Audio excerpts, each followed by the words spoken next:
নমস্কার বন্ধুরা, কাজল হেসেলে সবাইকে স্বাগত।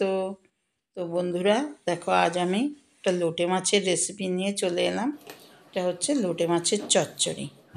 এই চচ্চড়ি রেসিপিটা হাতে মেখেই বসাবো, কিন্তু কিভাবে করব সেটাই আমি তোমাদেরকে দেখাচ্ছি। তো দেখো, এখানে 2 কিলো লোটে মাছ আমি ভালো করে কেটে ধুয়ে নিয়েছি। কাটার পর যতটা হচ্ছে, মানে কেনা হয়েছে 2 কিলো, আর কিছু রেখে দিলাম বড়া ভাজার জন্য। তো এখানে দেখো, ওই মাছগুলো নিয়ে একটা ফুটো থালার উপরে রেখেছি, রেখে এর মধ্যে নুন হলুদ মাখিয়ে নিচ্ছি। এবার যদি একটু জল বেরোয় তো বেরিয়ে যাবে, তো ওর জন্য। আর এই মাছগুলো আমার থাকবে। তো দেখো, এর জন্য কি কি সবজি নিয়েছি হচ্ছে বেগুন, মূলো, আলু আর পেঁয়াজ। এখানে 2টো পেঁয়াজ কেটে নিয়েছি। সবই একটু ঝিরিঝিরি করেই কেটেছি, খুব বেশি মোটা করে কাটিনি। তো দেখতে থাকো। তো দেখো, আবার গ্যাসের উপর কড়াই বসিয়ে দিয়ে সর্ষের তেল দিয়ে দিলাম অল্প, 2 টেবিল স্পুন মতো সর্ষের তেল দিলাম, খুব বেশি তেল দিইনি আমি। তো ওর মধ্যে প্রথমে আলু আর পেঁয়াজটা দিলাম। আলু পেঁয়াজ দিয়ে একটু নাড়াচাড়া করে নেব। তো দেখো, একটু নাড়াচাড়া করে নিচ্ছি। আর একটা কথা বন্ধুরা, এই রেসিপিটা কিন্তু আমার শাশুড়ির। এরকম সবজি দিয়ে বেশ মেখে তারপরে আবার বসানো। তো সবজিটা একটু আমি হালকা করে ভেজেই নিই। তো দেখো, দেখতে থাকো। তো দেখো, আলু পেঁয়াজটা একটু নাড়াচাড়া করে নিলাম, একটু সামান্য নুন দিলাম, আর দেবো সামান্য হলুদ দিয়ে এবার আবারও একটু ভাজা ভাজা করবো আর কি। নাড়াচাড়া করা মানেই তো একটু ভেজে নেওয়া। তো দেখো, নুন হলুদ দিয়ে নাড়াচাড়া করে নিচ্ছি প্রথমে আলু পেঁয়াজটা। এরপরে আমি দেব হচ্ছে ওই মূলোটা রাখা আছে, তো ওই মূলোটাও দেব, আর বেগুনটা দেব। বেগুনটাও কেটে রেখেছি ঝিরি করে। তো দেখো, মূলোটা দিয়ে দিলাম, এরকম ঝিরি করেই কেটেছি, দিয়ে দিলাম বেগুনটাও এই রকমই কেটেছি। বেগুনটা খুব নরম, মজে যাবে, কিন্তু তাও ওইভাবেই কেটে দিয়েছি। তো দিয়ে এবার সব কিছু একসাথে মিশিয়ে নিচ্ছি, মানে একদম একটু ওর সাথে ভাজা ভাজা করে নিচ্ছি। বেগুন, আলু, মূলো, পেঁয়াজ সব একসাথেই ভাজা ভাজা করে নিচ্ছি। একটু ঢাকা দিয়ে দেবো, তাহলে কি না তাড়াতাড়ি সেদ্ধ হয়ে যাবে। ওর জন্য একটু ঢাকা দিয়ে দেবো, 1 মিনিট মতো ঢাকা দিয়ে রাখলেই হয়ে যাবে। তো দেখো, হয়ে গেছে।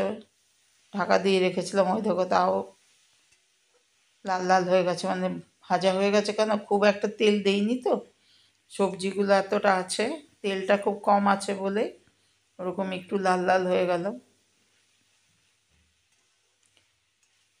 তো সব মিশিয়ে নিলাম, আবারও খুন্তির সাহায্যে নাড়াচাড়া করে।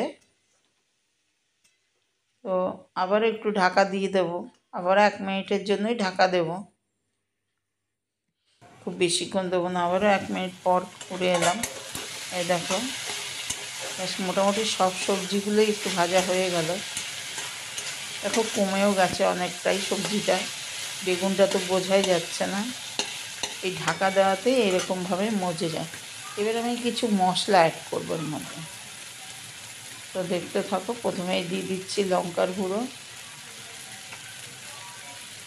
এটা একটু ঝাল ঝাল হবে এখানে, তাই 1.5 টিস্পুন লঙ্কার গুঁড়ো দিলাম, আর 1 টিস্পুন ধনে গুঁড়ো, আর 1/2 টিস্পুন জিরে গুঁড়ো। খুব বেশি জিরে ধনে দিলাম না। তো দিয়ে এবার ওই ভেজে রাখা সবজিটার সাথে মশলাটাকে ভালো করে মিশিয়ে নিচ্ছি। তো আমি এখানে জল দেব না, কারণ লোটে মাছের তো একটা জল বেরোয়, লোটে মাছ থেকে প্রচুর পরিমাণে জল বেরোয়, ওই জন্য আমি জল দেব না এর মধ্যে। তো দেখো, মশলাটা মিশিয়ে নিয়ে আমি গ্যাসটা বন্ধ করে দিয়েছি। দিয়ে দেখো, এটা এখন ঠান্ডা হয়ে গেছে, নামিয়ে রেখেছি। ঠান্ডা করে নিয়ে এবার এই সবজির সাথে আমি লোটে মাছগুলোকে মাখিয়ে নেব সুন্দর করে। এবার মেখে নেব। দেখো, নুন হলুদ মাখানো লোটে মাছগুলো এর মধ্যে দিয়ে দিলাম কড়াইয়ের মধ্যে। তো কড়াইয়ের এখন ঠান্ডা হয়ে গেছে। তো হাতের মধ্যে 2 টিস্পুন মতো সর্ষের তেল নিয়ে নিলাম, নিয়ে এবার দেখো মেখে নেবো একসাথে। পুরো মশলা যে কষিয়ে রেখেছি ওই মশলাগুলো আর আলু বেগুন সব আর লোটে মাছ একসাথে বেশ মেখে সুন্দর করে মেখে নেব। এইভাবে আমার শাশুড়ি মা করতেন, এইভাবে মেখে বসানো, ওনার থেকেই শেখা।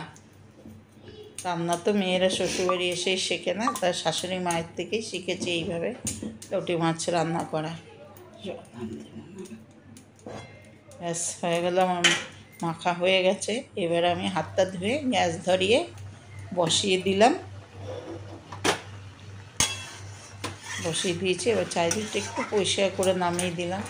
মশলাটা খুন্তির সাহায্যে, হাতের সাহায্যে তো অত হয় না, ওই জন্য খুন্তির সাহায্যে একটু নিলাম, দিয়ে এর মধ্যে চারিদিকে কাচিয়ে নামিয়ে দিলাম।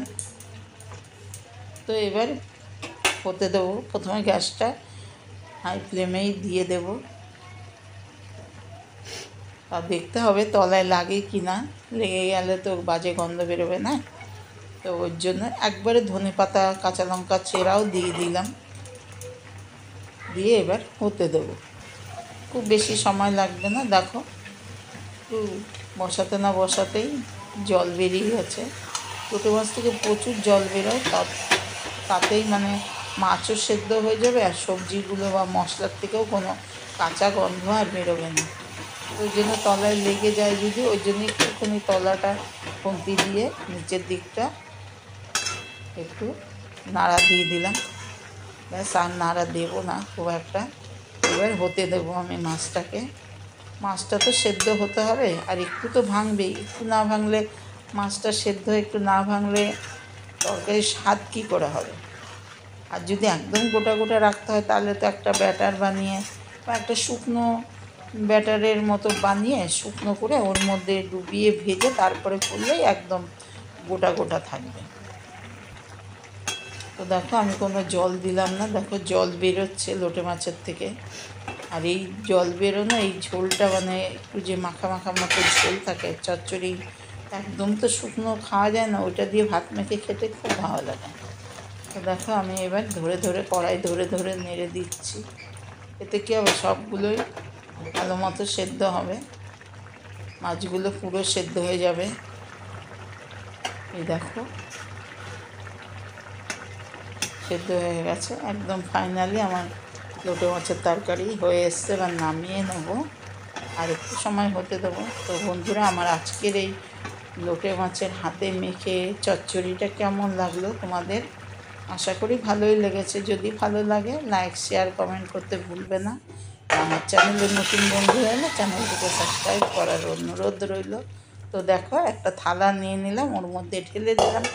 তো এখান থেকে আমার পরিবেশন করতে সুবিধা হবে। এই দেখো সেট করে দিলাম। দেখো খুব বেশি ঝোল নেই, এইটুকু থাকতেই হবে।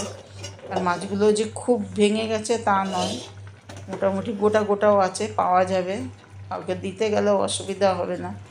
তো বন্ধুরা, আজ এই পর্যন্তই। আবারও আগামী দিনে অন্য কোনো রেসিপি নিয়ে আসবো। ততক্ষণের জন্য ভালো থাকবে, সাবধানে থাকবে।